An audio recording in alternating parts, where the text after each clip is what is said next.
is an Unspoiled Network podcast. This is Spoil Me, covering The Traitor Queen, chapters 21, 22, and 23, Intruder, An Old Enemy, and The Ultimatum. In these chapters, the traitors begin to realize that Sania is following them. Their attacks are noticed by the Achati, and Cery drops dead of a heart attack. Wasn't expecting that. Welcome to Spoil Me.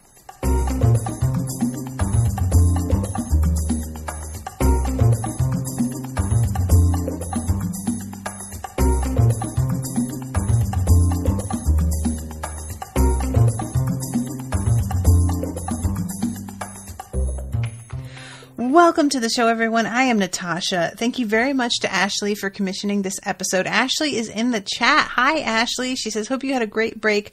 I did have a pretty good break. Thank you.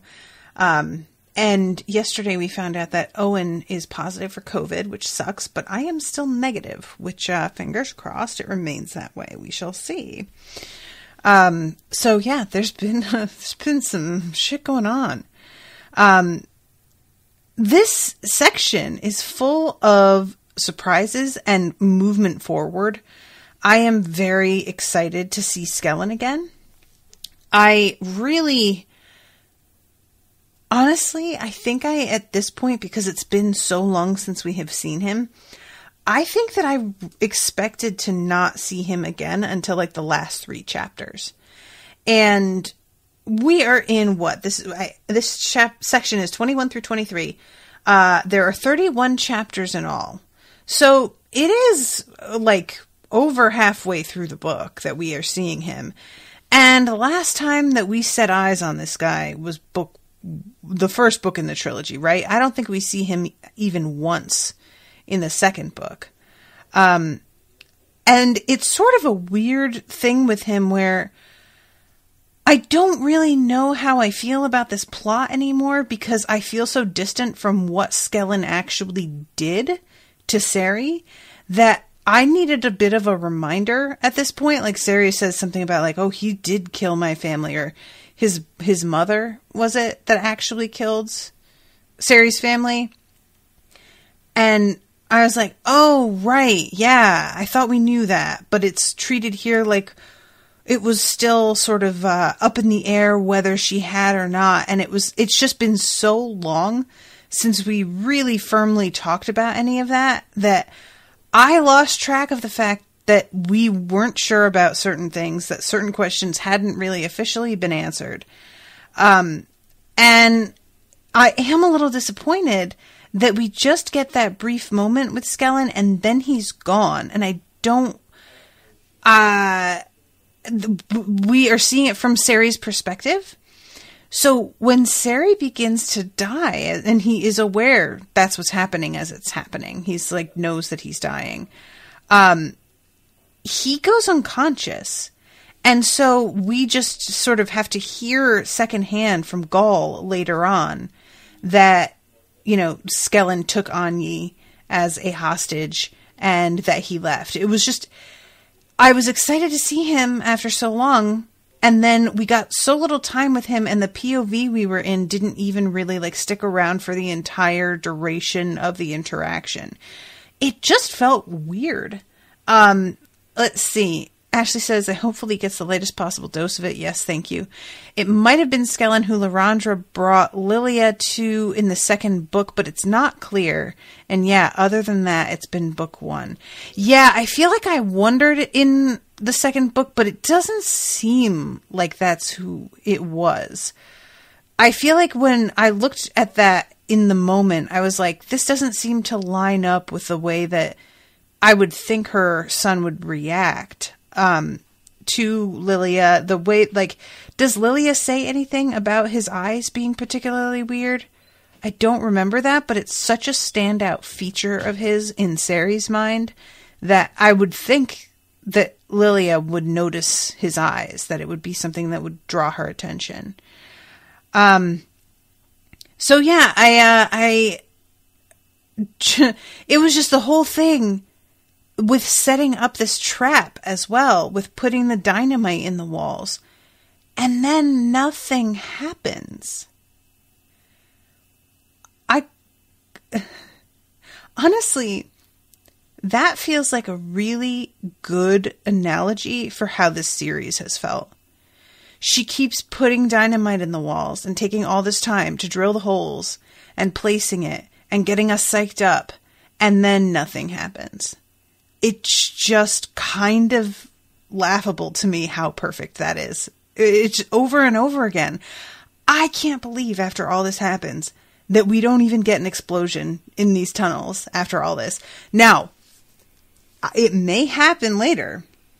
This may be laying the groundwork for something that occurs further on during a final confrontation. And that's all well and good. But even if that is how things shake out, I stand by that. Because it's, in the meantime, there is still this like sort of tease that happens. But I'm getting ahead of myself because Cery's death, it's comes as a surprise in that I didn't really think out of everybody he was going to be the one who died. And if he did, I didn't expect it to be from natural causes, which it's not really. It's a combination of the stress of the situation and the way he's being like handled with magic at the time. But really it is. I mean, I was a little suspicious of what was going to happen to him because he kept mentioning how old he felt. And there had been more than one reference to the fact that like things were harder for him than they expected them to be. His breathing was heavier. He felt less fit even than he really should, maybe, for his age. So I was sort of like noticing that it was mentioned several times, but I thought that it was going to be leading up to him eventually like being sidelined because of his own inability to keep up, and so he would wind up depending on his daughter. And I was sort of looking forward to that in concept because it's a very like definitive passing of the baton. You know, he is the guy who everybody had been afraid of. He was the thief, and he's finally been rendered maybe impotent. And his daughter winds up having to save him and then perhaps takes his place. And I thought that that was going to be kind of interesting to watch. And then it didn't go down that way. And I don't know if I'm disappointed by that exactly. I am really surprised. I feel really bad for Gaul because he's just sitting there like with his friend's body after the death. It's not even like Gaul can even like swear vengeance on Skellen, although, I mean, he can. But Cery's death is indirect, so it's sort of an odd place to be. And he has to just wait for Lilia to turn up. The whole way that this goes with Lilia, I felt so bad because she gets called by Jonna to the tunnels, and it's clear that something is going on. Like, it has to be an emergency for her class to get interrupted the way it is. And she lays hands on Cery, not quite sure that he's dead. And it's such a shock for her to feel how completely down his defenses are because his body isn't functioning anymore. So she can like get right into the heart of his what's the word I want? Like sort of energy field, I guess. She can sense him without any barrier at all because his soul is gone.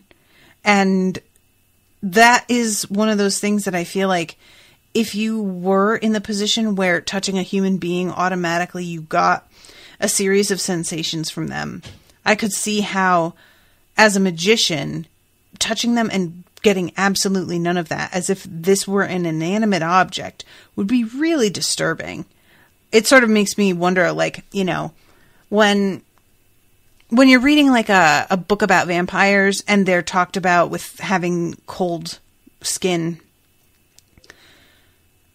there are a lot of stories in which people are, humans are involved with vampires, having sex, maybe just like kissing, and the coldness of their skin is mentioned, but it never is the sort of repellent thing that I really feel like it probably would be for me.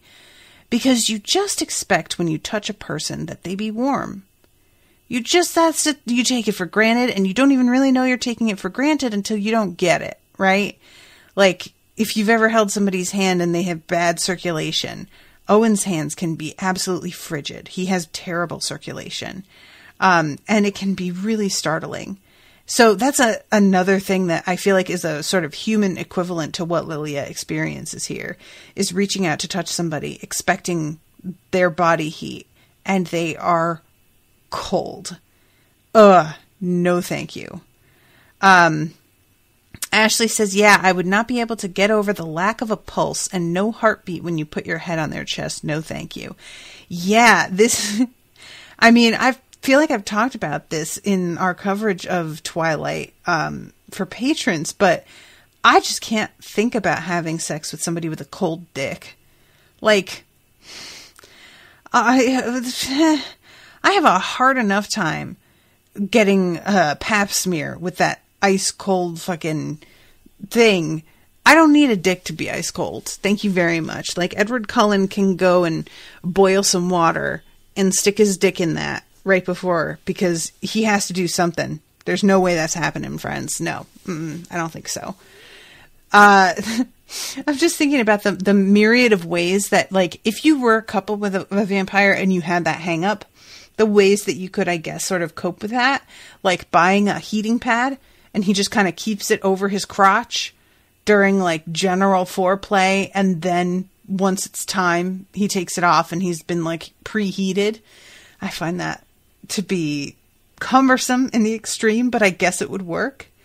Ashleigh says, do you think if you're used to ice dick, then a pap smear is a turn on? What an awkward position to be in. I mean, I guess there are people who use like toys that are cold. So for some people it may be. I've seen that before, glass dildos and stuff that you like put in the refrigerator. I just don't see it. I don't see the appeal, no thank you. I feel like my entire shit just shuts down if it's too cold. It's bonkers to me that is a turn on for people.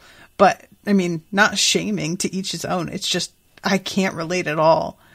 How did I get to talking about this? Okay, so, and Lilia comes across Gull, and when he basically is trying to urge her to go after Anya because she has been captured. I think Lilia does the right thing here, which is she weighs exactly what Skellen will do to Anya, and she's like, I don't think that he'll hurt her because he wants me, and he knows that, like, that's his only in. So she takes the time to heal Gull's legs because they're broken, evidently. I don't know if both are broken, but I get the impression. There's not a lot of detail about that. And yeah, to me, it's like, whether or not you wind up in an outright fight with Skellen, which she doesn't think is likely. She believes that Skellen is just going to hold a knife to Anya's throat and force her to come over and give herself up, which I think is likely. I think she's probably right about that. But even if it were to come down to that, having Gull healed and, with her is probably a good way to go. Now, it's not entirely clear to me how much she can do with magical healing. This is something that kind of has come up for me before. They can do a good amount of healing magically in this universe, but then there are things that it's sort of like you still have to wait for things to heal on their own as well. Like, you can seal a wound on the outside, stop bleeding, but you can't actually completely knit muscle and flesh back together on every wound. It seems like it really varies. Or maybe it just varies according to the amount of magic a magician is willing to expend. I would imagine she is more than willing to expend everything on healing Gull's legs up. So I'm very hopeful that after she finishes with him, he is going to be able to just get up and come with her. Fingers crossed. Before I get off of Lilia, I'm going to take care of everything going on with her and everything that's basically still happening in Kyrelia before we move on to Daniel and Sania and Lorcan.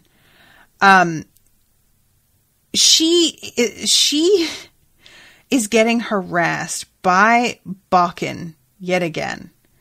And this dude, I love how, like, the contempt that she has for him on the one hand, because it's nice to be reading from the perspective of a character who can't be cowed very easily. So I do enjoy how much she's, like, eye rolling every time these people turn up and try and hassle her. And it's also really funny that he tries to be like, it's been a while since somebody put you back and put somebody like you in their place. To which she says, I mean, it hasn't been that long, and they became a higher magician, so I don't know that worked, actually. And he gets really mad and is like, no, the time before that. And I was like, dude, you really didn't think through your, like, line here, did you? And they're in the midst of this sort of, like, confrontation when Callan comes in. And it's very clear Callan sees what the fuck is going on here. Like, he's no fool.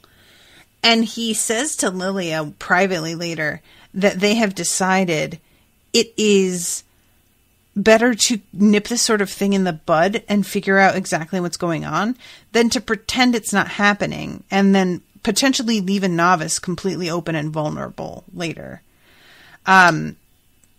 Let's see. Ashleigh says, you can do the work for them if it's particularly bad, but magicians are encouraged to do as little as possible, both because it's better to encourage the body to do the healing so that if it reoccurs, the body doesn't eventually forget how to do it on its own. But also, they're understaffed and have to spread out their magic. But there's also skill level to keep in mind. Lily has expressed she's not suited to healing, and she's not going to be Sania level. Yeah, that's true. I keep forgetting that she's not particularly good at healing. Which I kind of appreciate, because I feel like female characters are always relegated to healing stuff, and it's like, I do find it interesting, the idea of the body forgetting how to heal on its own. I feel like I'd like to see an example of that ever having happened, because it's like, now that you say that, it rings a bell, but it's not something that I feel is based on an example. And as far as I know, that's a theoretical, like, danger, you know? So I'm curious about that.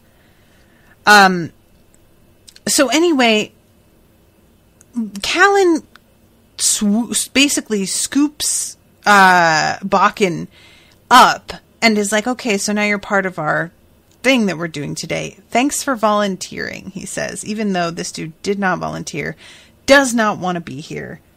It's honestly kind of hilarious to me how unprepared Bakken is for things to not go the exact way he had in mind. And I find it really interesting that Bakken has the kind of support amongst his classmates that he does when he just doesn't really seem to be completely on it. You know what I mean? And I don't mean surprised like this doesn't feel realistic, because people who are not on it get support all the time. I think it's interesting in terms of the storyteller, though, because this is the first time that we've seen somebody attempt to bully who is honestly really inept at it and seems to be much less a threat than an annoyance. You know, it feels like he is trying to turn himself into a threat, and it keeps failing. Now, that is not to say that he is actually not a threat. That's the thing about people like Bakken, is they may not be incredibly skilled at whatever it is they do. They may not be top tier in terms of enemies, or, you know, maybe not even second tier. But they aren't going to let up, because the more they fail, the more it fuels their desire to get to their goal. And as we find out, that's kind of exactly what's happening with him. So what Callan is doing in this lesson is trying to teach Lilia how to read somebody's mind when they are unwilling to let it happen. And he says that Acheron taught Sania this, that, you know, it could be done by any magician, whether they were a black magician or not, and that they've sort of let everybody think it can only be done by black magicians so that everybody doesn't go around trying it, you know, which makes sense. I am not mad at that precaution. I don't remember that. It's been such a long time now since, you know, reading that book way back that I don't even remember him teaching her how to do this. But it brought me up short when he was like, oh, yeah, Acheron taught her. I'm like, oh, did he? God, I completely forgot about this. So it turns out what she has to do is very different than the kind of mind reading that one would do if they had a willing participant, where it's like the equivalent of being invited into somebody's home, right? In this scenario, and I found this really interesting, I like the concept of this. In this scenario, the person attempting to do the reading makes their like consciousness into something very insubstantial and sort of lets themselves spread out and become more like a mist, so that it's a lot harder to keep them out because it's not one solid attack coming from one easily defended direction. And you are so dissipated throughout their consciousness that it may be a minute before they even realize that it has happened. So I thought that this is pretty cool. I like the whole, I like what we find out here.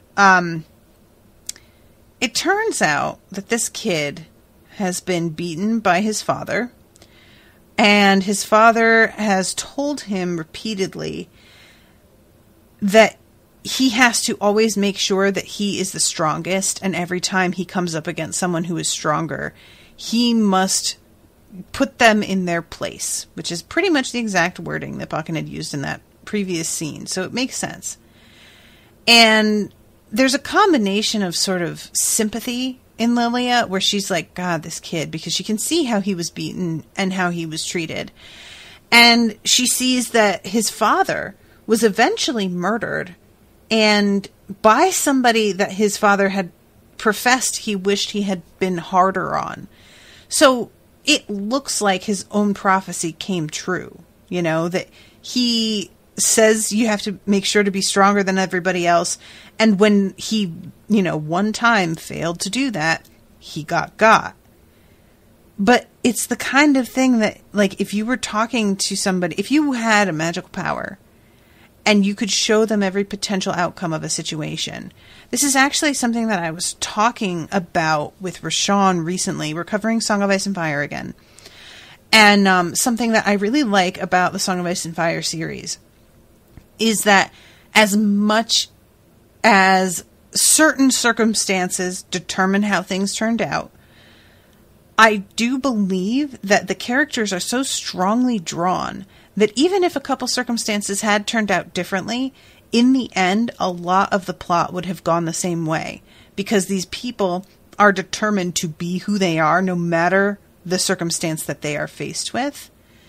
And in Bakken's father's case, I really do feel like this is a man who, had he handled the person that he got killed by the way he thinks he should have, and been as hard on them as he feels he should have, I still think he would have wound up murdered by somebody. Like, you don't act this way and make those kinds of enemies and behave in this violent way and not eventually have somebody come at you. It's just a matter of time. And it's a matter of who's going to be the one to actually catch up with you, you know? And so that the fact that that is how he died is part of what fuels this whole kind of paranoia is a sort of word. Like, it doesn't feel quite accurate, because I always think of paranoia as something more acute. And with Bakken, it feels much more like a generalized, vague fear maybe like what fuels his just overall insecurity is maybe a better way to say it. And like I said, Lilia like does have sympathy for him, but also realizes that Bakken like 100% believes this. This is a teaching from his father that he considers one of the wiser pieces of advice that has been handed down to him. And yikes. You know, like, it's the kind of thing that when you know that's what's pushing somebody, and that is such a fundamental part of their belief system, their DNA, you know, they were told this shit growing up from a child. There isn't a lot you can do to alter a person's beliefs. You just have to sort of figure out how to cope with the fact that that's what they believe. And when she goes to the, I think she's like in the food hall later on, she notices all these people like looking at her and whispering, and she realizes that he got like taken into this situation by Callan, who didn't actually say what it was they were doing with him. So Bakken was able to leave this encounter and tell everybody whatever the fuck he felt like telling them without there necessarily being any truth involved at all, because he just wants to undermine her. He wants to make other people afraid of her and thus get more folks on his side in his mission to cut her down a peg, you know, a couple pegs probably. And Callan, I sure had his reasons for not making it obvious what he was doing, but I would, I kind of want Lilia to like spread a rumor of her own.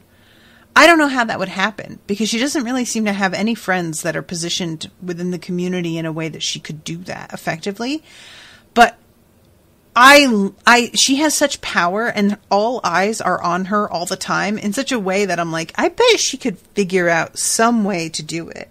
Like maybe create a fake journal and just leave it somewhere, like drop it and write all kinds of stuff in there about, you know, the vague things that she's learning that make her like somebody that you just don't want to fuck with, or talk about how like something about Bakken and spread a rumor about him. Fight fire with fire is what I'm saying. Be petty, because Bakken is the kind of petty bitch that you kind of have to be petty back to.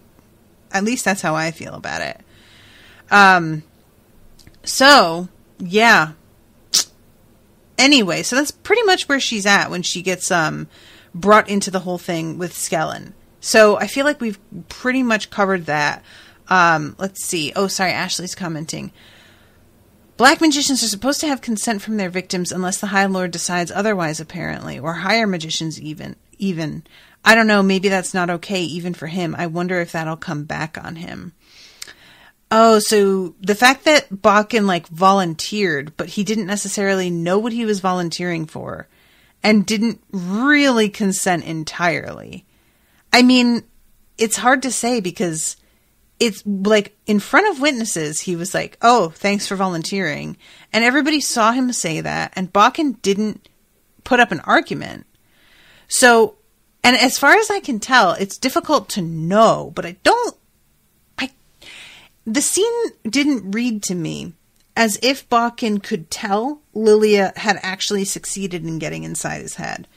It felt to me like Bakken was sort of just waiting for Lilia to attempt to get in, and then she didn't, and he was kind of like, well, that's weird, okay, bye, I guess. I don't think he was totally, like, because I'm trying to think back to the last time that we saw a mind read in great detail. And I feel like that time was, we sort of saw that the person whose mind was being read saw the same memories as the person who was doing the reading. Like they were both flipping through a book together. Right? So I feel like if he doesn't have that sort of reaction, he doesn't know that she managed to get in there at all. So anyway, all right, let's back up and talk about what's going on with Daniel. He gets in contact with Osen and he finds out about all of these attacks and the fact that there is, a war being waged that's slowly moving toward him. And Osen is like, but as much as I know that you're in great danger, and sorry for that, you can't tell anybody because they can't know we are aware, or the fact that we have kept it secret will be interpreted as us being on the traitor side. And we can't have that. Which, I understand diplomatically the reasoning behind that, and I think that is the right way to go. But there is something about it that is so cowardly to me. It's just like, either throw in really, or get the fuck out, dude. I just... All right, look, I'm just going to talk about this for a second. I'm sorry ahead of time because I feel like this is something that I've talked about not only on this show, but in general. And it's truer today than ever. There is a certain amount of wishy-washiness from people who claim to believe in certain things that gets very tired for me. And the thing with Curalia, and this is something that Sania and Regin also talk about a little bit later. So I appreciate that even people who are loyal to Curalia are low key feeling a little bit ashamed of the fact that their own country isn't standing for this. So I'm not trying to say that this is a position that the author takes or that the characters are taking that makes me respect them as characters less. I feel like the author's very aware of what she's doing here. But the whole, we're not going to help because we don't think you can win. Yeah, sure, us being on your side would probably help you win, but we're not going to because that could leave us open, except that we do think that we probably could help you win. So even if it left us open, we aren't that worried about what could happen to us, really. It's sort of a circular thing where I'm just like, guys, get in there. We're talking about chattel slavery. And this is something that is seen a little bit later. Sania is seeing that all of these former slaves who have just been freed are milling about in the cities, and she's a little bit confused that they aren't organizing more or, focusing a little bit better on getting households organized so that they could figure out a way to keep to upgrade their lifestyle more quickly. And then she notices these people being reunited with each other. And as an American living in 2020, knowing the people who are being separated from one another right now as we speak, maybe they are not being sold into slavery, but there is a parallel there that is very difficult to ignore. It's thrown into sharp relief for Sania what these people are living. It's like she didn't quite get it, that they were being bred like animals and then separated from their children, from their loved ones, or forbidden to see people that they loved.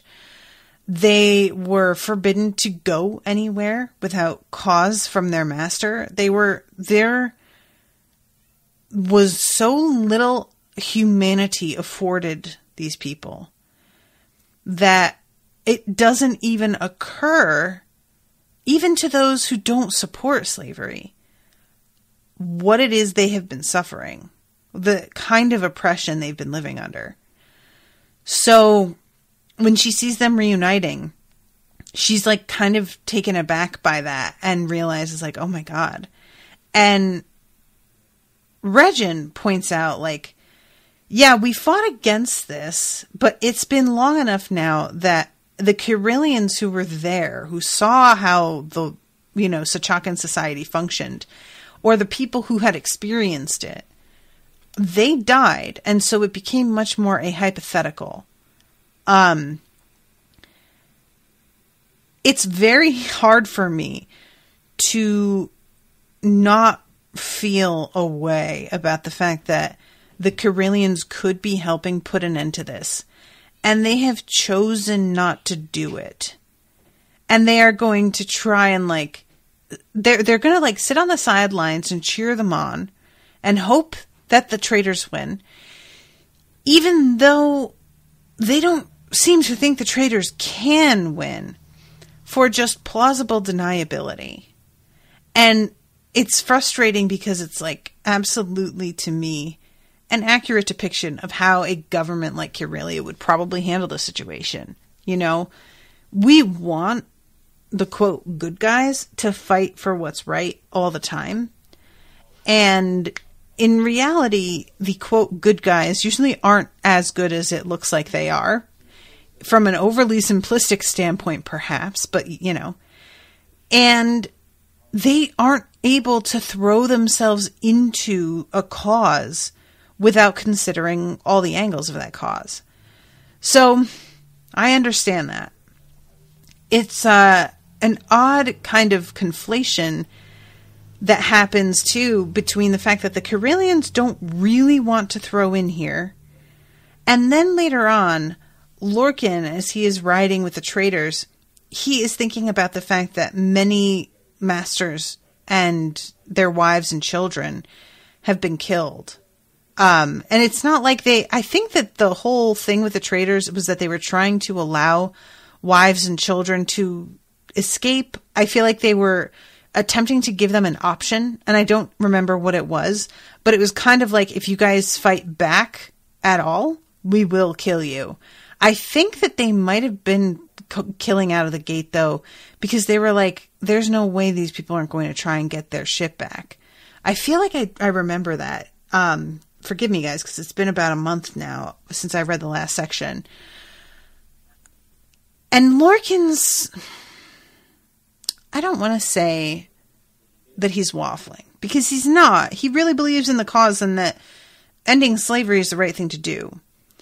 But he feels differently about the way these people are being killed than he would if they were on a battlefield or something. He's like, this doesn't feel like war. This feels like murder. Feels different.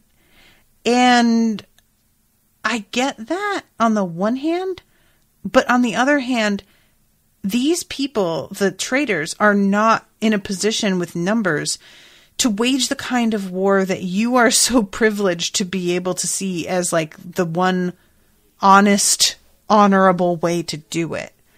And it's frustrating that he can have seen the way that slaves are treated and how these people are absolutely complicit in it, and still be kind of withholding his approval on the way in which they are carrying out this rebellion. And I say this with a full understanding that were I in his shoes, I don't know that I would necessarily feel differently. Human beings are complicated, and it's really easy to just say, if you own slaves, you are a garbage person. And it's not so easy when you see somebody who is a slave owner doing other things that are beneficial to society, perhaps in a general way. You can rationalize, well, they grew up in a society where this is the way things are. Maybe they're trying to enact some good, affect some lives from within that society, and that's all well and good. But it is really difficult for me to be on the side of these people, because from where I'm standing, if you really had a conscience about it, you couldn't live here. You would have to leave, And that's sort of where I wind up coming down on it, is just this feeling of I couldn't do it. Even being there to travel the way that Daniel and Tyend are, I don't know that I could stay somewhere and be waited on by people who behave the way these do and just handle that for a couple of weeks. Never mind actually living somewhere. And that partially is due to the fact that I wasn't raised with this sort of culture. And when you are immersed in it to the point that you, as a child before you could talk, knew what the pecking order was, of course that's influencing the way that I feel about it. It's just impossible for my mind to grasp being okay with this and thinking that this is just how things are and I guess I have to deal with it and not work to undermine that, you know? So, I don't know. I had complicated feelings about it this section, and I appreciate that Lorcan has complicated feelings as well, because he seems to be aware that he's coming from this place that is as much as he feels like he's a traitor now, as much as he's like behind them, he knows that this is still removed from his experience as a Carillion, that this isn't his fight, in quotes, in a way that he kind of seems to wish it could be. So he doesn't have the perspective that they have. And I do like that he's recognizing that, you know. It's just hard on the outside to see him be like, but this feels like murder about slave owners. I just kind of want to be like, yeah, maybe it is. Even if it is, so what? Like, how many people have they killed? How many people have they beaten or separated from family and made their lives like husks of what they could have been? I'm not really sorry they're dead, you know? And sometimes when you are trying to move forward and make society better, there are people who will oppose you in that. And I don't want to, I don't know. It's just the sort of thing that when they were talking about like we can't leave some of them alive because they will try and get their own back. Yeah, that's the problem with these sorts of belief systems. They are really hard to stamp out. And killing the people who benefited is one of the only surefire ways to get that mentality out of the bloodstream. Ashleigh says, agreed, it probably isn't financially viable to get out for everyone who disagrees, but the people who are being given slaves aren't the people who can't afford to get out if they didn't actually want to participate. Yeah, I think that's really the thing, is that the people who have slaves are privileged in a way that negates the concept of them being stuck there. And I don't know. I always have this like simultaneous understanding and disdain for the concept of like enacting change from the inside, because it's the sort of thing that I totally get why you would tell yourself that you could do that, but it so rarely actually becomes anything material that it's hard for me to take it seriously. And, you know, I know I started off with this talking about Daniel, but to talk about Lorcan, he winds up, they are joined by Savara's the queen, who is the one that, I am forgetting her name, the one who tried to kidnap him. Or she did kidnap him. She was going to kill him, I suppose. She keeps on insisting that he's a spy. And it's very clear Savara is getting more and more irritated. She's just like, dude, really? Come on. He is part of this now. And you're trying to like say that he's somebody we should be suspicious of when you were the one who basically cracked him over the head and dragged him away, was going to murder him and then lie about the nature of his death. No, Tyvara's his love. Ashleigh. She just wrote, oh no.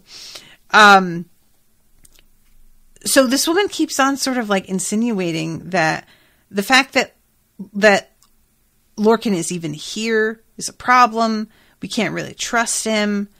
And then there are some messengers who catch up with them that are like, hey, so we just found out that Sania and Regin are following us. And that they were like kind of held somewhere and they broke out of there and continued on their merry way.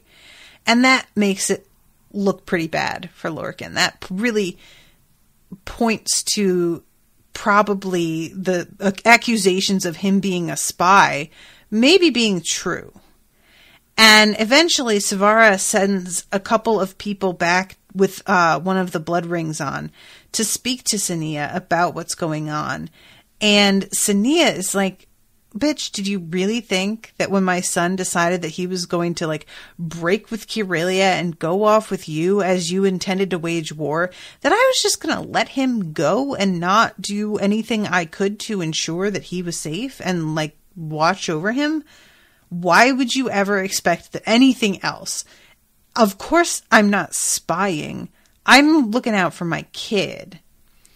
And they also say, call her, Regin, her lover, during this conversation. Look, I've said pretty much what I'm going to say on the subject. So I'm just going to reiterate one more time how much I hate that this author decided to go in this direction. She could have done anything at all. And she decided to make this person who inflicted so much trauma and nearly killed her, she decided to make this person a potential love interest for Sania. I can't wrap my head around that choice. I truly don't know what she is thinking with this. Whether it becomes a thing or not, and I deeply suspect it will become a thing, I cannot understand the thought of this being romantic. It just feels like such a abuser type stereotype. Do you know what I mean? You know, like this whole like, oh, well, he was misguided as a kid, but he grew up and he's better. In fact, maybe he's even dreamy. Not to say that the author's making Regin dreamy, but that this is on the table at all. Why are we doing this? Maybe Sania just doesn't need a partner. You know, maybe she can just be single. I just don't like the idea of treating people who are capable of this kind of abuse as like, oh, boys will be boys, kids acting out. This is not that kind of behavior. That was uniquely cruel in a way that feels like much more than a childish mischievousness. And it doesn't really feel to me like any of that's been truly dealt with at all. There's just been vague talk about like the way that I was and, you know, the things I did to you. And not really I mean, you wanted to kill me. What was that about? What was even your plan? You wanted me dead simply because of where I came from. I would have liked some real discussion. And instead it's simultaneously treated like it's so far in the past that it's not worth talking about anymore. But it bothers Sania enough that she's still not sure that she can forgive him for it. And then we like do this sharp turn into him being seen as a lover. And I think that's the part that really gets to me. It's not even that Sania begins to sort of like see him differently. It's that other people are assigning something to the two of them, and that is influencing the way that she's acting. And for some reason that makes it worse to me. Like it's something about the idea being planted in her head rather than it being something she's aware of in her own mind. It takes away some of her agency in the whole thing. And also, I have no, as a reader, perspective of the conversations the two of them have that leads me to believe anybody would look at their conversations from the outside and interpret that to be the like what's happening between the two of them. They like get along and they joke around and things seem like cordial between them, but there's never been anything to those conversations that felt flirty in a way that feels like it would be picked up on by other people, you know? Ashleigh says, Yeah, I think she decided he was redeemed after he volunteered to be a potential sacrifice in one of the traps Cery and Acheron set up. I really agree that I don't think that's enough, though. I think that the way the author sees it, he wasn't actually trying to kill her as such, just torment her, and he wasn't aware of how severe the potential consequences there were because of how sheltered the little rich kids are coming in. They're really immature.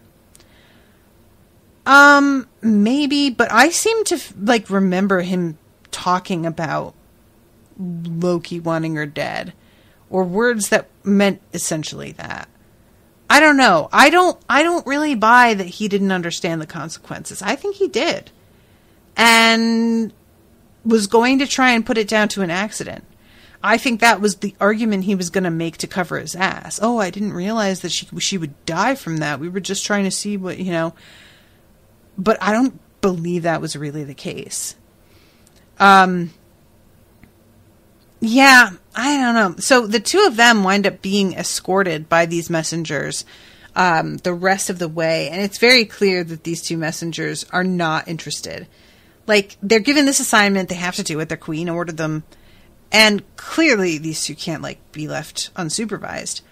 But it's really obvious that, they did not want this to be their job. They're out here attacking masters and freeing slaves, and they've been assigned to nanny these Kiralians who aren't even really throwing in behind them. Yeah, that would suck. I'd be really irritated about that also. So okay, let's bounce back to Daniel. Like I said, the conversation with Osen, he tells him to keep shit to himself. Don't tell anybody that we already know what's going on. And eventually, he has a little meeting with Maria and Tyend and explains to all of them, the magnitude of what's happening, that they have to continue acting like everything is normal. And let's see. Osen said the traitors are going to free the slaves, Daniel thought. If they succeed, where will the slaves here go? Perhaps they would stay on as paid servants. He hopes so. And that's another, they will stay on as paid servants. You are interpreting this paradigm shift incorrectly, sir. He clearly thinks we're going to hold you at gunpoint until you agree to our employment terms, rather than understanding, no, they intend to get rid of the masters. That's the point, but he doesn't get that. It would be a relief when they stopped behaving so submissively. Though I may perhaps think differently should they start pushing us around like some Kiralian servants do. He blinked as something else occurred to him. If the traitors win, end slavery, and join the Allied lands, could some of these ex-slaves one day become magicians? He thought of the lengths to which Fergan had gone in order to prevent Sania entering the guild. He'd felt Sania didn't deserve to become a magician. What would he have thought of Sachakan slaves? The idea made Daniel feel oddly cheerful, but the mood dissipated as Tyend appeared.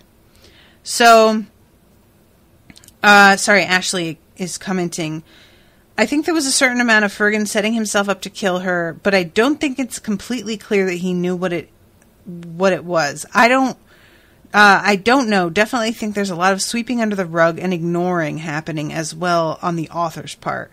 Yeah, I think that's really it, is that all of my questions that would be absolutely required to trust somebody like him again after what he did aren't asked at all. It's not even that the answers aren't good enough. It's simply not a conversation that happens.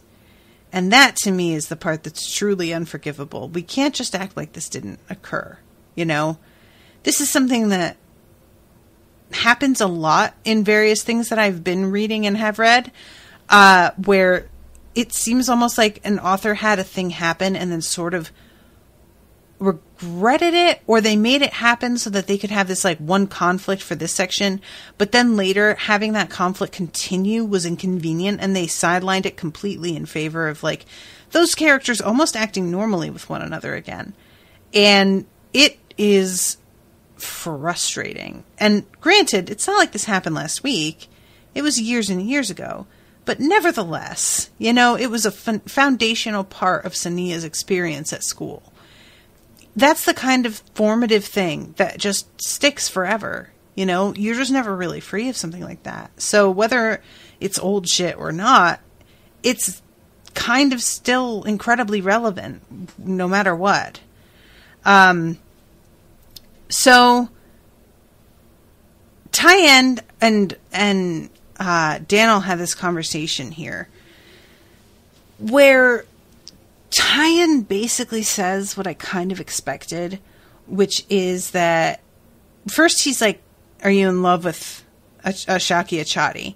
He doesn't ask, but he basically asks. And Daniel's like, no, I care about him. I like the guy, but I don't it's not like that for me. And Tyen says something like, essentially, oh, sorry, I'm going to come back to your comment in a second, Ashleigh. But Tyen basically is like, yeah, the two of us obviously like feel differently and display the way that we feel differently, because I would get back together with you in a second, but I know you don't feel that way. And this is how I've suspected the whole time, that Tyen didn't want Daniel hooking up with Achati because he is holding out hope that they are going to end up together after all in the end. And Daniel, it's like super duper not on his radar. And it's it's hard for me to tell, because Daniel is like a really practical person in these books, to the point that I can't tell, is he just writing Tyen off because he really believes Tyen is done with him and there's no point in worrying about Tyen? Or is he that over Tyen already? Because either way, yeah. Ashleigh says, I kind of want better for Tyen at this point. Yeah, it's like, I feel like I'm supposed to be sort of rooting for them to get back together after all this. And I have entirely lost interest in Daniel as a character. He used to be so much more fun. I don't know what happened to him, but he is so uptight and restrained now, and foolish in a way that feels really like... It just feels like he has no idea about human nature anymore, in a way that didn't used to feel true. He was the jokester, you know, and it wasn't that he wasn't intelligent or able to be responsible and somber when he needed to be, but he seems to only have that setting anymore. And at this point, Tyen wanting to be with him, I'm just sort of like, why? You know, other than the fact that you guys already were together and it's convenient, I don't get it, really. And Daniel doesn't really address what Tyen says. He, like, just leaves the room. And then Achati comes to visit later, and Daniel's super tense because he's like, I have to pretend that I don't know this war is about to happen. But then Achati is like, okay, so here's this going on. There's a war happening. And Daniel's like, oh, thank God, I can just not, I don't have to come up with these weird reasons. And he has a ship that he's like, I will smuggle you out of here because I don't think that you would be in danger, but you can never tell what could happen in the midst of a war. And there are people on my side, not even the traitors, who are suspicious of your involvement with the traitors and would come at you. So I would like to get you on the ship and get you out of here. And Daniel's like, well, will you come with us, though? To which he's like, no, of course I'm not going to come with you. And Daniel's sort of like, yeah, I knew you wouldn't. And eventually it's just, hey, I've got the house empty and all by myself for a couple of hours if you want to stick around. And that's sort of how things end with them. And it's like, I just don't feel invested in the two of them anymore. I don't like Daniel anymore. Achati is one of them, in my opinion. You know, he's like one of the slave masters. And Daniel throwing in with one of the slave masters and being able to be attracted at all to a person who owns other human beings blows my mind. It's made my respect for him plummet a little. And I just don't care. So at this point, I'm really hoping that Maria does something interesting, because Tyen and Maria can just like run off and leave Daniel here, as far as I'm concerned. I feel very disappointed in him. I feel like that's about it with Daniel's POV as well. Yeah, that's about everything, is it ends with the two of them hooking up and Achati basically being like, all right, well, if you don't want to leave right away, because Daniel's like, I need to consult with my people and find out whether they want me to leave. He can't say, I've been told to stay put, but, you know, he can buy himself a little time. And I'm sort of like, why don't you just go home to Cerelia and leave this to the people who actually seem to feel passionately about the whole thing? Because the whole like, oh, I don't want them to be so submissive, but I don't know if I want them to be as pushy as the servants are in Cerelia either. Really? Dude, like, the servants in Cerelia are too pushy sometimes. I just can't with it. There's too much of the like, well, on the one hand, but on the other hand, with this like rationalization thing going on.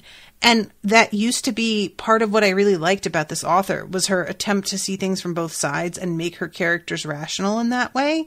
But when you're talking about fundamental human rights, it isn't as whimsical or welcome. You know, it doesn't feel fun anymore. It doesn't feel like, oh, well, they're considering everything and trying to make a good decision based on all their information. It just feels like very hollow and much more cowardly instead of thoughtful. So let's see. Ashleigh says, it reminds me of a movie my dad watched a while back centering around the end of slavery. A slave master gathered the slaves and was like, well, it's nice. You're welcome to stay with me. And there was laughter and they just walked off, as if these people are just going to be content to stay with people who beat them, definitely withheld a lot of their human rights. Well, yeah. And like what wound up happening after the Civil War and slavery ended was sharecropping, which is what he's like picturing happening, basically. You know, Daniel is sort of like, well, maybe they can be like paid servants. And I'm like, if you think that's how these people imagine it going, if it were slavery that was ended via the government, maybe that's how it would work out, because the government doesn't actually want a paradigm shift. But when the slaves rise up and cause this rebellion to happen, no, sir, that is not going to be the way they organize it. It's just a real lack of imagination on Daniel's part, and a real lack of understanding of how pervasive this culture would be after thousands of years at this point. So that's the end of this section.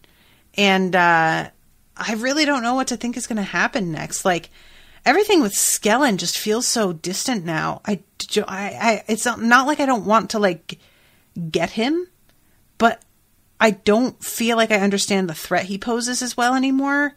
And now like Cery's just dead anyway. It's just a weird state of things. So I don't really know what's going to come next, but I'm interested to find out. So I'm going to wrap up. Thank you again very much to Ashleigh for commissioning this and for being in the chat. I appreciate you hanging out with me. I hope that you guys are enjoying the coverage, and I'll be seeing y'all again soon with a new episode. Until then, toodaloo, motherfuckers.